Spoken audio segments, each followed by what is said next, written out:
What if the harshest prison in the Philippines isn't defined by bars, but by choices? Some walls aren't made of concrete. They're built from fear, survival, and the quiet surrender of hope. In Manila City Jail, one of the most overcrowded prisons on earth, punishment takes a new shape. It isn't just a sentence handed down by a court. It's a system designed by those who live inside it. Here, inmates elect their own mayors, enforce their own laws, and survive in dormitories packed with over 600 men, guarded more by unwritten codes than by uniformed officers. This isn't a story about chaos, it's about control. The kind that doesn't come from the top, but from the bottom up. From within cells reeking of urine, from cardboard beds spread across filthy floors, from men who've turned scraps of dignity into entire underground societies. It's a world where rules are carved into skin with tattoos, where gang leaders govern like shadow politicians, and where a teenager can find a father in a murderer, because sometimes a blood tie isn't the only thing that binds. In this prison, crime meets survival, and punishment becomes more than justice. It becomes a mirror, one that forces us to ask, what really defines a criminal? The act or the circumstance? The man or the system? And as you listen to these stories, raw, absurd, disturbingly human, you might begin to wonder, who's truly free? Let's step inside, and as we step deeper into this forgotten world where inmates barter for plywood to build walls of privacy, and a quiet teenager finds solace in the arms of a surrogate father, it becomes harder to draw the line between punishment and adaptation. The Manila City Jail doesn't just confine bodies, it tests the human spirit. In here, you'll see a man who sleeps alone in a paid-for cell, while others lie shoulder to shoulder on damp cardboard. You'll meet a fugitive millionaire who lost everything but says he found peace behind bars. You'll see boys, yes, boys, navigating adulthood with no family left. Only the brotherhood of the gang that now claims their loyalty. This isn't just about crime. It's about what happens when people are thrown away and still try to build something that resembles a life. And maybe that's why it matters that you're here, listening. Because stories like these aren't easy to tell. They're raw, they're uncomfortable, but they're real. So if any part of this story has made you stop, even for a second, to reflect, to feel, or to question, I invite you to be part of this space. Share your thoughts in the comments. What struck you the most? What challenged your perspective? Your voice matters more than you think. And if you feel this conversation is worth continuing, if these stories deserve to be seen, heard, remembered, give this video a like. It helps more than you imagine. And hit subscribe if you want to keep exploring these hidden corners of the world, where punishment becomes something far more complex than justice alone. Now let's keep going, because what you've seen so far is just the surface. Inside these walls, governance takes a strange new shape, one not defined by uniforms or state authority, but by inked skin and unwritten codes. In the Manila City Jail, gang politics aren't just tolerated, they're structural. Bahala na gang, Sputnik. They've built micro-societies within confinement, with their own constitutions, hierarchies, and systems of punishment. It's not chaos, it's order, just a different kind. Rules are etched on concrete walls, passed through whispers, carved into skin through ritual tattoos. You don't steal another man's wife. You don't kill a fellow brother. If you do, the penalty is brutal. But what's most unsettling isn't the cruelty of these laws. It's how deeply they're respected. Members speak of them with conviction, almost reverence, as if following them provides a sense of dignity, of belonging. A prison within a prison, the gangs don't just enforce the rules. They become the law itself. Each has its own mayor, elected not by ballots but by power, reputation, fear. And when one rule is broken, Punishment comes fast, not from guards, but from within. A brother becomes a judge, a cell becomes a courtroom, and a moment of disobedience becomes a sentence carved into the skin or the soul. It begs the question, when the state steps back and the gang step in, who truly holds the power? Is it survival or sovereignty? Now I want to go even deeper into this idea, because there's something haunting about a system where crime governs crime. If you're still with me, write "Who rules inside" in the comments. Let's keep peeling back the layers. In a place built on confinement, you'd expect only tension, aggression, and collapse. And yet, the Manila City Jail seems to breathe with a strange rhythm of its own. Cells built for 4 now hold 20. Bathrooms meant for dozens are shared by hundreds. And still, there's structure. Not the kind imposed from the outside, but one cultivated from within, like vines growing through cracks in concrete. There's a barbershop where inmates trim each other's hair, a makeshift gym with rusted weights and determination in every repetition. Flat-screen TVs glow dimly above cement walls, while laughter escapes from a corner where men play pool like they're in a smoky pub, not a penitentiary. Even the presence of women officers walking alone through overcrowded dormitories doesn't spark violence. It raises eyebrows, not weapons. But why? Why does a place so saturated with punishment function with such discipline? Because where hope fades, fear becomes the glue. Not the kind of fear that paralyzes, but the kind that enforces respect, hierarchy, and quiet. Gang codes fill the power vacuum the state leaves behind. They govern behavior with the precision of a military. You don't touch what isn't yours. You don't cross lines. And you certainly don't act without consequences. It's not utopia, it's survival artfully choreographed to look like peace. The illusion of harmony, built on the certainty of retaliation. And maybe, just maybe, that's why this chaotic system holds together. Not because it's right, but because no one dares let it fall apart. It makes you wonder, in the absence of freedom, is order still a virtue, or just a cage dressed in quiet? Tell me in the comments, what does order through fear mean to you? Somewhere between the suffocating heat and the overcrowded dormitories, a boy sits in silence. 17, maybe less, eyes too tired for someone so young. His hands don't shake, but they don't rest either. There's no trial date marked on a calendar, no family visit circled in red. Just time. Heavy, slow, endless time. He's here for stabbing a man. A crime born, he says, from fear, betrayal, and a moment that split his life in two. No one came for him, not his gang, not his blood. The streets that once promised brotherhood turned their backs the minute things got real.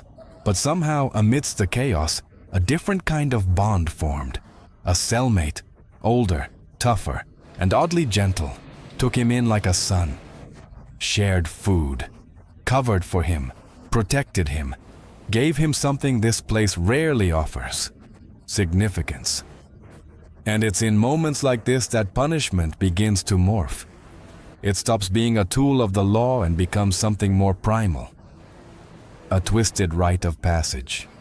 A place where boys are stripped of illusions and handed manhood like a broken mirror, each crack reflecting who they could have been if someone had cared sooner. Inside these walls, fatherhood is improvised. Wisdom is passed not from scholars, but from survivors. And rehabilitation isn't painted on the walls. It's found in whispered stories before lights out, in the way one man teaches another how to endure shame without folding.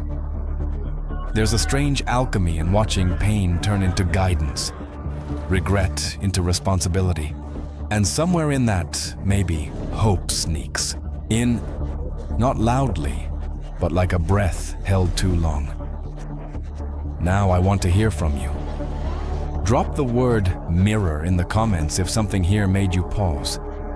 He once owned beachfront property, luxury cars, a lifestyle that glittered in the sun. The kind of man who wore tailored suits and shook hands with people who never looked twice at the price tag on a menu. But now, he walks barefoot through a crowded prison yard in Manila, surrounded by men speaking a language he barely understands, sleeping on. Concrete less forgiving than any courtroom ever was.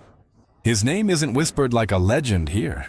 He's just another inmate, a number in a system that no longer cares how much he once had. Australian by birth, he was convicted of orchestrating a massive drug import operation from South America. But before the verdict could touch his skin, he vanished. Crossed borders, lived under aliases, vanished into luxury hideaways and unfamiliar ports. For years, he outran justice, but guilt runs faster. He tells his story not with arrogance, but with a quiet detachment, like someone narrating a life that no longer belongs to him. I had everything, he says, and then I had time, not prison time. Time to think, to ache, to sit with the reality that the man he became cost lives, and the man he used to be didn't care. The other inmates don't treat him like royalty. In fact, it's the opposite. They see his regret, the way it lingers in his voice when he laughs too softly or stares a beat too long. And maybe that's what punishment truly is. Not the sentence, not the cell, but the moment you realize you can't unsee the harm you caused. A kind of internal echo that bounces off the walls of your own conscience. He says he's at peace now. Not because he's forgiven, but because he stopped hiding. In a place where chaos thrives, his clarity became his anchor. A strange irony. The man who ran from punishment found it the moment he stopped running. There's a word he repeats often: clarity. If that word resonates with you too, write it in the comments. Let's see who else felt it. Some corners of the Manila prison don't look like punishment. They look like a forgotten town built from scratch. No guards, no state intervention, just the will to survive, layered over time like the cardboard that forms their makeshift beds. Here, entire rooms are built out of tape, scraps, and desperation. A home assembled inside a system that erased the meaning of home long ago. No one assigned these prisoners the task of creating order. They simply had no choice. When the government locks the gates and looks away, what's left is a social experiment running on instinct. Territories are claimed. Space is currency. You want a better corner, more privacy, maybe even something resembling a door. Then you negotiate, not with officials, but with other inmates. Sometimes you pay. Sometimes you earn it with respect, labor, or allegiance. It's hard to describe how normal it all begins to feel. Man trades extra soap for electricity access. Another teaches English in exchange for food. There's a system for everything, down to the informal architects who redesign entire sleeping quarters out of sheer ingenuity. From the outside, it might look like chaos, but inside, it's a new kind of civilization. Fragile, yes. Improvised, absolutely. But undeniably human. And yet the question lingers like smoke in a closed room. Is this resilience a testament to the human spirit's refusal to collapse? Or is it the ultimate failure of the system, where punishment has mutated into abandonment and survival has replaced rehabilitation? It's not easy to tell. Maybe it depends on who you ask. But if one word from this scene stayed with you, let it be resilience. Type it in the comments. Not just as a word, but as a recognition. While most people imagine punishment as something imposed from the outside, a sentence, a cell, a locked door, Marcus discovered its true weight begins within. His words don't tremble when he speaks, even as he sits on a stained mattress in a suffocating room shared with 9 others. I've been in here for years, he says, but I've never been more free. That kind of statement doesn't make sense until you see it in his eyes. Not defiance, but clarity. Marcus found love inside these walls. He formed bonds. He mentors younger inmates. And somehow, in a place that seems designed to break people, he started to rebuild. Not just himself, but the way he sees the world. He doesn't call it optimism. He calls it precision. The ability to see what matters when everything else is stripped away. Family, peace of mind, the chance to give, even when you have nothing. In here, he says, you don't own your time, but you do own your response. And maybe that's the final paradox, that those who've lost their freedom are the ones who understand it best. They don't waste it. They don't confuse movement with purpose. What Marcus offers is not redemption, it's revelation. That punishment, when internalized, can either poison you or purify you. And that leaves us with a strange question. If freedom is a mental state, how many of us out here are still locked up without knowing? If that made you pause, write clarity in the comments.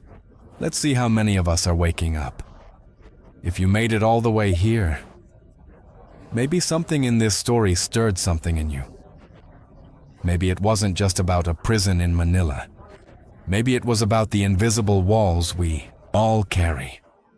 The ones we build out of fear, out of guilt, out of silence. And if any part of this journey helped you see those walls a little clearer, then this space, this channel, is yours too. What we're doing here isn't just about showing harsh realities. We're tracing the threads of meaning where most people see only punishment. And if that resonates with you, if you believe that understanding the darkest corners of humanity can actually make us more human, then I'd love to have you with us. Subscribe to the channel, not just for another video, but for the kind of conversation that stays with you. If something here reached you, leave a comment below with the phrase, "Freedom isn't where you are, it's who you choose to be." That way, I'll know you felt it. And if you did, then you're already part of this. Oh. And if this left a mark on you, a simple like helps more than you might think. It's not just about numbers. It tells the algorithm that this kind of content matters. There's a video right here that continues this path. Click on it. Stay with me. Let's keep pulling these threads together.